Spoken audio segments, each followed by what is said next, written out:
Hello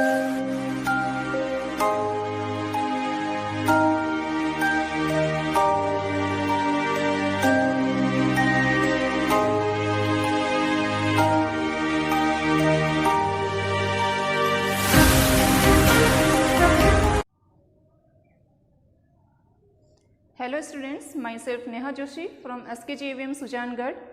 हम जैसा कि 9th में अभी तक अपन ने लास्ट वीडियो में ईमेल का टॉपिक किया था। आज हम बुक्स के टॉपिक्स को टच करेंगे, लेकिन बुक्स के टॉपिक को बताने से पहले मैं आपको बता दूं कि आपका जो 9th क्लास का सिलेबस जो चेंज हुआ है उसमें आपके नए सिलेबस में क्या क्या जुड़ा है। क्योंकि अभी तक हम RBSC पैटर्न के अकॉर्डिंग सिलेबस कर रहे थे, लेकिन अब से आपके NCERT पैटर्न लागू हो गया है। तो उसके अंदर देखते हैं कि आपके सिलेबस में क्या कुछ नया ऐड हुआ है, क्या कुछ ग्रामर के अंदर ऐड हुआ है, क्या कुछ राइटिंग के अंदर ऐड हुआ है। तो सबसे पहले मैं आपको बता देती हूँ कि आपके सिलेबस के अंदर है टेक्स्ट बुक आई है, 2 टेक्स्ट बुक है और हमेशा से ही आपके इंग्लिश में 2 टेक्स्ट बुक चलती आई है। तो इस बार आपकी जो टेक्स्ट बुक ऐड हुई है वो एक तो ये बिहाइव। तो बिहाइव के अंदर है ना आपके 2 पार्ट हैं। बिहाइव वाली बुक के ही 2 पार्ट है। एक तो है प्रोज वाला पार्ट जिसको आप गद्य भाग बोलते हो, एक तो है प्रोज वाला पार्ट और एक है पोइट्री वाला पार्ट, यानी कि कविताओं वाला पार्ट। तो इसके अंदर क्या है कि प्रोज के अंदर आपके 11 चैप्टर्स दे रखे हैं। पोइट्री वाली जो बुक है उसके अंदर आपके 10 पॉइंट्स दे रखी है। ठीक है, तो ये है आपकी बिहाइव वाली बुक। कुछ इस तरीके की बुक आपको मिलेगी मार्केट के अंदर, आप जितना जल्दी हो सके ये खरीद लीजिए। नेक्स्ट है आपके मोमेंट्स वाली बुक। मोमेंट्स वाली जो बुक है उसके अंदर आपके 10 स्टोरीज हैं। तो इसमें आपकी खाली स्टोरी ऐड हुई है, इसको आप सप्लीमेंट्री बुक भी बोलते हो। इसके अंदर आपके 10 स्टोरी है। तो कुल मिला के आपके जो है 31 चैप्टर आपको कंप्लीट करने पड़ेंगे। ठीक है, ये तो थी आपकी बुक्स की बात। ये है आपकी सेकंड बुक जो है मोमेंट्स। ठीक है, अब देखते हैं ग्रामर के अंदर। ग्रामर के अंदर आपके जो पुराने जो टॉपिक्स है उनमें से खाली टेंस, मॉडल और प्रीपोजिशन का जो टॉपिक है ये रिपीट हुआ है। सब्जेक्ट वर्ब कॉन्कर्ड भी लास्ट ईयर था ये, तो देख लो एक बार। फिर भी टेंस का टॉपिक जो है वो आया है नया। इसके अंदर आपके वो आपको correct form of the verb कैसे फिलअप करते हो हर एक पर्टिकुलर टेंस की, वो है। नेक्स्ट आपका मॉडल्स सारे हैं। पहले तो क्या होता था कि आपके 7 या 8 मॉडल्स आपके सिलेबस के अंदर ऐड कर रखे थे, लेकिन इस बार आपके सारे मॉडल दे दिए हैं उन लोगों ने। तीसरा आपके सब्जेक्ट वर्ब कॉन्कर्ड का टॉपिक है। तो ये आपके लास्ट ईयर भी था, इस ईयर भी है। आपको वर्ब और सब्जेक्ट का फाइंड आउट करके उनकी जो मतलब कि सिंगुलर के साथ में कौन सी वर्ब आएगी, प्लूरल के साथ में कौन सी वर्ब आएगी, कुछ इस तरीके का ये टॉपिक है। और उनके स्पेशल रूल्स भी होते हैं, तो वो एक नया टॉपिक आपकी ये ऐड हुआ है। नेक्स्ट आपकी डिटर्मिनर्स का टॉपिक हम ऑलरेडी पिछली वाली क्लासेस में कर ही रहे थे, तो ये डिटर्मिनर्स का टॉपिक है। अगला है प्रीपोजिशंस सारी आई हैं आप लोगों के। ठीक है, तो ये ग्रामर के अंदर आपकी टेंस है, मॉडल्स हैं, subject verb concord, determiners and prepositions. ये आपके 5 टॉपिक्स हैं इसके अंदर। रीडिंग के अंदर आपके आया है अनसीन पैसेज, जैसे कि आपके परीक्षा के अंदर आता है एनुअल के अंदर और जो हाफ ईयरली एग्जाम के अंदर कि किस प्रकार आप उस पैसेज को देखते हो, टाइटल फाइंड आउट करते हो, क्वेश्चन आंसर्स फाइंड आउट करते हो, सिनोनिम्स एंटोनिम्स देखते हो उसके अंदर। तो ये आपका है अनसीन पैसेज का है, एक नया रीडिंग के अंदर ऐड हुआ है। ओल्ड ही था, पहले सीन पैसेज भी आता था, अब क्या है खाली अनसीन पैसेज दे रखा है। राइटिंग के अंदर देखिए, राइटिंग के अंदर आपको ये दे रखा है जो आपकी बड़ी वाली टॉपिक्स आते हैं 5 या 6 नंबर के टॉपिक्स जो रिपीट होते हैं। तो उसके अंदर देखो राइटिंग के अंदर आपके लेटर वाला टॉपिक आया है। लेटर के अंदर आपके फॉर्मल और इनफॉर्मल दोनों ही लेटर आए हैं, आपको दोनों लेटर आपको प्रिपेयर करने पड़ेंगे। अगला है शॉर्ट पैराग्राफ वही ऐसे हो गए, short essays, annual day function के ऊपर हो गए, मॉर्निंग वॉक के ऊपर हो गए, माई बेस्ट टीचर। ठीक है, तो ये सारे जो ऐसे हैं ये आपकी इसमें आएंगे। ईमेल है थर्ड वन। ईमेल भी फॉर्मल और इनफॉर्मल दोनों है। ईमेल वाला टॉपिक अपन ने लास्ट वीडियो में किया ही है अभी, तो फॉर्मल और इनफॉर्मल दोनों ही है। हालांकि दोनों को करने का फॉर्मेट एक ही रहेगा, कुछ चेंज नहीं है उसके अंदर। अगला है फोर्थ शॉर्ट राइटिंग के अंदर क्या है कि आपको 2 चीजें देखें, एक तो डायलॉग और एक स्टोरी राइटिंग। ये आप इन दोनों में से कोई भी अपने पसंद का टॉपिक चूज कीजिए और उसको आपको करना है। डायलॉग राइटिंग के अंदर क्या है कि 2 व्यक्तियों के मध्य कैसे इंग्लिश टू इंग्लिश टॉकिंग होती है, वो सारा कुछ है। आपको 5 डायलॉग्स लिखने के लिए भी बोल देंगे, आपको 4 डायलॉग लिखने के लिए भी बोल देंगे।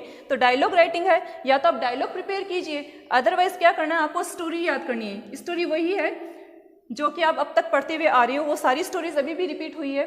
तो स्टोरी राइटिंग है और डायलॉग राइटिंग है। तो कुछ ये है आपका न्यू सिलेबस, जिसके अंदर आपकी बुक्स बता दी गए हैं, ग्रामर के टॉपिक्स हैं और राइटिंग के टॉपिक्स हैं। तो ये सारा कुछ आपको प्रिपेयर करना है और आपको ये 2 बुक्स मैंने ऑलरेडी दिखाई ही है, तो आप ये देखिए और जितनी जल्दी हो सके मार्केट से परचेज कीजिए इन बुक्स को, ताकि हम अगला जो ये सिलेबस इसको आगे कंटिन्यू रखें और आगे बढ़ाएं इसे। ठीक है, आज हम देखेंगे अपनी पोइम को।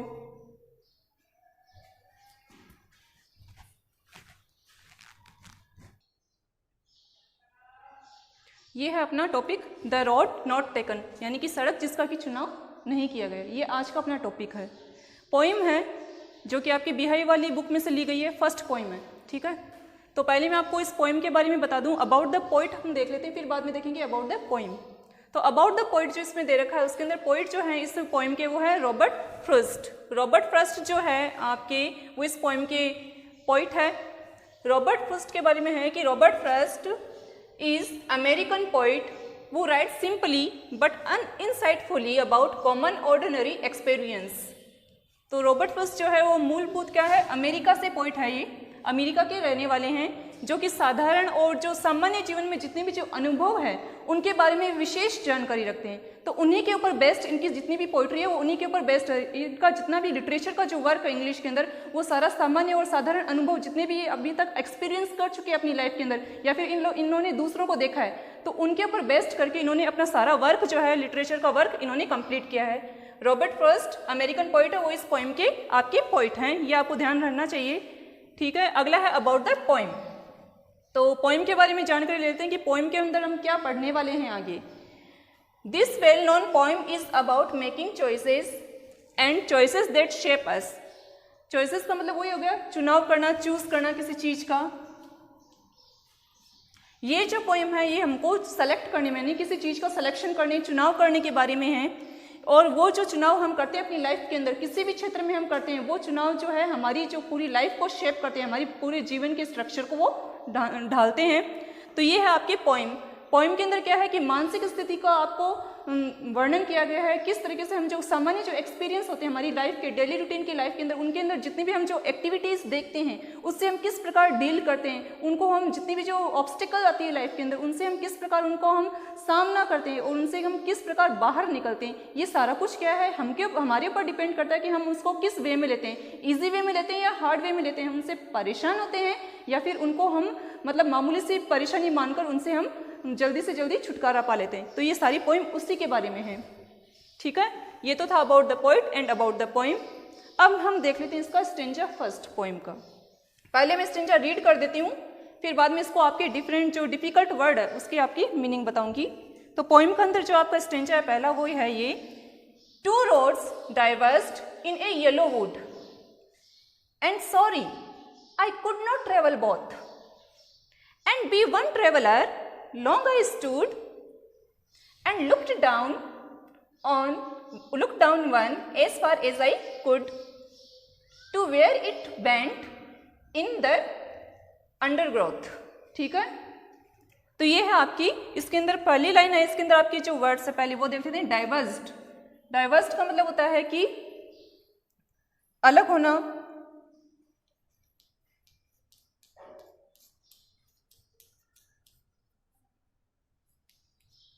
यहाँ पर अलग होने से होगा इसका मीनिंग। अगला है येलो वुड, येलो का मतलब होता है पीला। अब यहाँ पर जो वुड आया है, वुड का मतलब होता है फॉरेस्ट से। Forest is the synonym of would. तो यहाँ पर क्या है, वुड का मतलब होता है वन से, जंगल से। ठीक है, फॉरेस्ट इसका सिनोनिम है। येलो वुड इसको इसलिए बोला गया है क्योंकि जो ये ट्रेवलर है, अब ट्रेवलर भी कौन है इसके अंदर, पोइट है। येलो वुड इसलिए बोला गया है कि जो कि ऑटम का सीजन है, ऑटम का सीजन होता है पतझड़ की ऋतु। उसके अंदर क्या होते हैं, सारी जो पत्तियां होती है वो गिर जाती है, तो जितना भी जो जंगल है उसके अंदर हरियाली तो रहती नहीं है। वो जितनी भी जो पीली हुई पत्तियां नीचे गिरी हुई रहती है, उस कारण क्या होता है कि जो अपना जितनी भी जो जंगल होते हैं, जो रोड्स होती है, वो अपन को येलो दिखाई पड़ती है। And sorry I could not travel both, I जो है यहाँ पर लिया गया है पोइट के लिए, और पोइट कौन है अपने, रॉबर्ट फ्रॉस्ट, उनके लिए ये वर्ड आई लिया गया है। And sorry I could not travel both, travel का मतलब होता है यात्रा, बोथ यानी कि दोनों। And be one traveller long I stood, B1 traveller यानी कि एक यात्री होने के नाते, B1 ट्रेवलर यानी कि एक यात्री, ट्रेवलर का मतलब हो गया यात्री, ठीक है ना, होने के नाते